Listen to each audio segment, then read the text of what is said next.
This spectacular game of chess that we are taking a look at today is from last titled Tuesday on chess.com and features the Peruvian Grandmaster Emilio Cordova, who will be outplaying the great Magnus Carlsen with the white pieces, starting with this rather unconfrontational yet very flexible Zukertort system where he goes for rapid castling, pretty much letting Carlsen do what he wants in the center with the black pieces. And after this rather tame move d3, Carlsen takes advantage of his opportunity to lock down the d4 square with this move e5.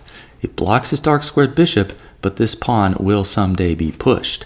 Now a4 from Cordova looks kind of strange. The engine doesn't really like it, but it does have a purpose, which you're going to see in a minute. Knight g to e7 from Carlsen. c3 takes some control of that d4 square and now castles, and knight to a3.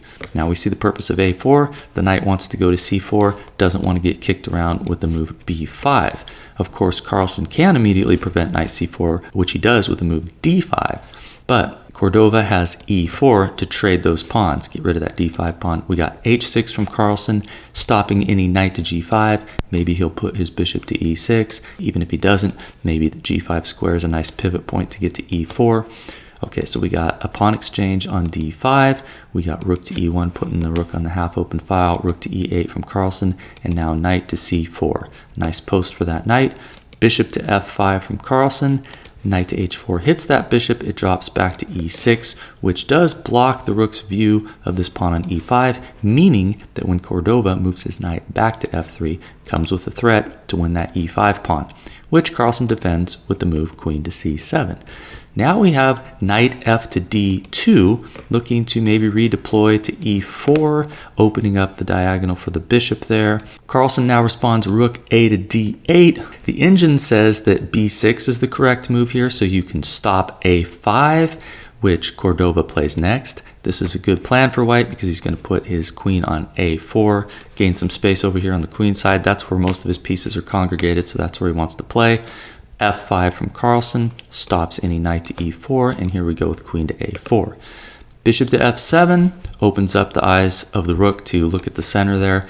Knight to b3, hitting c5. c5 is defended with b6. A pair of pawns come off the board, and now queen to b5 from Cordova threatens to take out this knight on d5, after which the b6 pawn will fall. But Carlsen has the defensive move knight to a7, hitting the queen, goes to a6, and now it drops back to c8 to defend that pawn. And here Cordova goes for knight b to d2. He wants to get that knight off of the dangerous diagonal where this bishop is lurking, so he can move the c4 knight. There's not going to be any tactics. King to h7 from Carlsen, just tucking the king away to a safer square. Now knight to a3, eyeing b5 potentially, opening up c4 for this other knight, little repositioning of the knights. Knight to f6 now from Carlsen, eyeing d3 with his rook and inviting Cordova to set a trap, which he does with knight d to c4. He says to Carlsen, take my d3 pawn, which Carlsen does because next comes knight to b6, discovered attack on the rook, gets the pawn back, but Carlsen has foreseen that he has rook to d6, which pins the knight. Looks pretty bad for white. It just looks like white's busted. He's going to lose the knight, right? Well, Cordova does have knight to a8, thankfully counterattacking Carlsen's queen. So he's going to get out of losing a piece for the moment. Queen to d8 from Carlsen, though, doubling on the open file. And now look at the position. White is kind of in a little bit of trouble. The queen's under attack. This knight is kind of stranded here. How's it going to get back into the game? Carlsen has full control of this open file. The engine says black is in the driver's seat here. But we have queen to b5. This attacks the c5 pawn, which Carlsen says, go ahead and take. He plays e4. Cordova wisely does not take this pawn. He instead plays to get this knight back into the game. If you were to capture that pawn with queen takes c5, it could get very nasty with rook a6, simply attacking the knight. How are you defending? You can go to c7, defended by the queen, but then here comes knight to d7. This queen doesn't have a good square from which she can keep protecting this knight. So Cordova does not want to go down that road. He says, I'm going to play bishop f4, hitting your rook and supporting knight c7 next.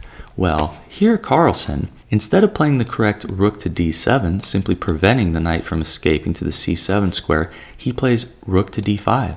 and walks right into a fork with knight to c7. Now, did he see this? I don't know. I want to believe that he did. Maybe this was his whole idea. He just starts the play over here on the king side with g5. Says, I'm going to give up the exchange for some piece activity.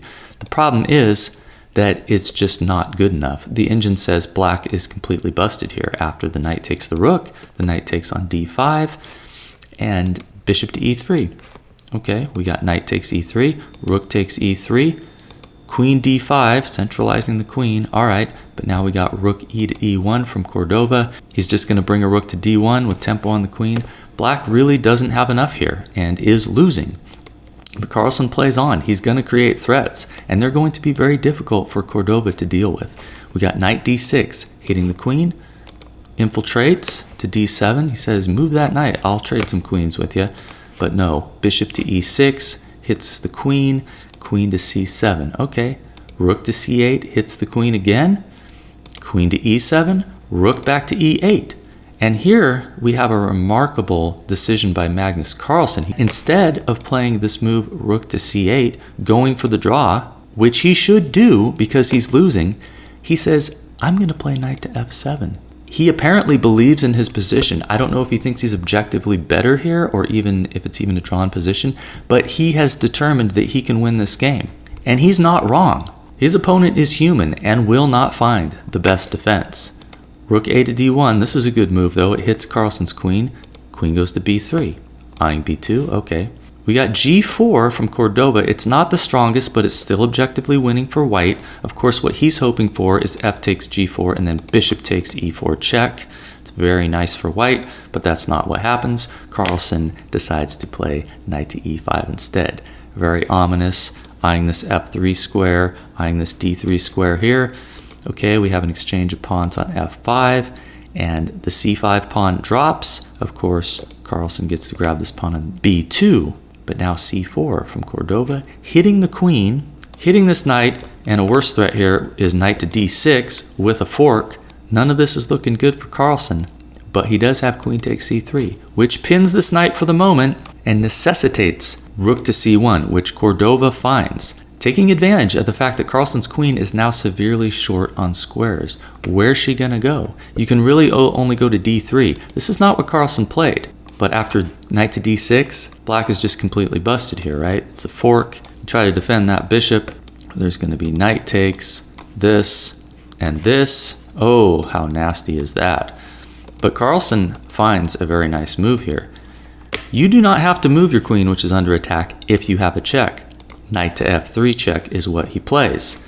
It does not save him, but it requires Cordova to find a single move which will secure him the win. He does not find this move. This move is king to h1.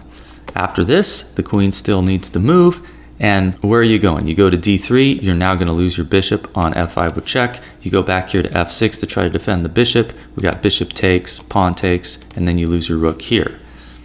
So that is what Cordova needed to do, but instead he takes the knight a little prematurely, and this allows Carlsen to recapture that knight with his queen. And this is very scary for white, because there's the threat now of the bishop coming to h3 and then checkmate on g2. Cordova sees this coming and he defends with knight to e3, covering that g2 square.